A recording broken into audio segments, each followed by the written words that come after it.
kwamba nimeanza kazi vibaya na siku 6 tu kazini na nimechukua bao 6.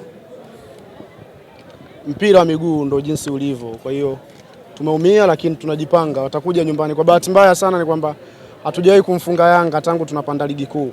Hicho ndo kitu kinaumiza zaidi. Alafu kila tunapokutana nao wanatufunga bao nyingi sana. Mara mwisho mwaka jana wametufunga bao 5 nyumbani. Leo tena hapa KMC wametufunga bao 5 tena. Kwa hiyo inaumiza sana. Kuna funzo lolote ambalo mmelipata kwenye mechi ya leo ili baada kwenda kujiandaa kujipanga vyema katika kikosi chenu kuelekea kwa mechi ijayo? Funzo tumelipata kwa sababu unajua huwezi kuwa bora usipocheza, yani huwezi kujua kama kikosi chako ni bora kama hujacheza na hizi timu kubwa. Tulichokifanya ni kuiheshimu Yanga, lakini heshima yetu ni kama imekuwa mpaka imepitiliza, na ndio kimetokea kilichotokea. Wakati nazungumza juzi nilizungumza sisi tunaingia kama timu ya pili tunapokwenda kucheza na Yanga ili tukapate matokeo, lakini mwisho wa siku imekuwa ni tofauti, na wakati mwingine unaweza hata ukailaumu Young Africans.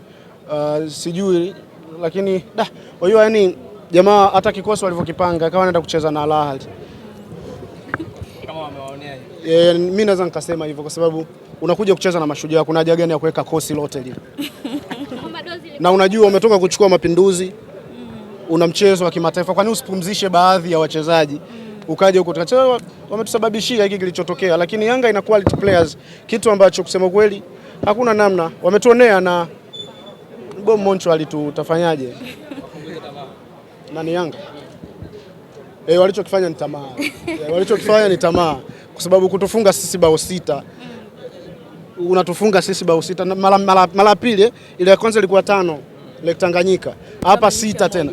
Leo wametuzidishia tena goli moja. Hatujui michezo inayokuja watatufanyaje, lakini tunajipanga, lakini ujue si hatusajili pia wachezaji wa kigeni. So ile quality kati yetu na Yanga ni kubwa sana. Ni sina Yanga ni ardhi na mbingu, wametuzidi kisiasa, wametuzidi kifedha, wametuzidi kinini, yani kila kitu, kiuchawi, kila kitu Yanga wametuzidi. Kwa hiyo sasa ngoja nikuibie siri. Si juzi tu sisi tumefikia Kunduchi. Juzi tuko kambini pale. Kuna wazee walikuja kama 4. Wakawa na ukota mchanga. Sijui ilikuwaje, lakini kimsingi mambo yalikuwa hivyo. Kwa hiyo wametuzidi kwenye kila kitu. Tunajipanga kwenye uwanja nyumbani. Watakuja tu Lake Tanganyika.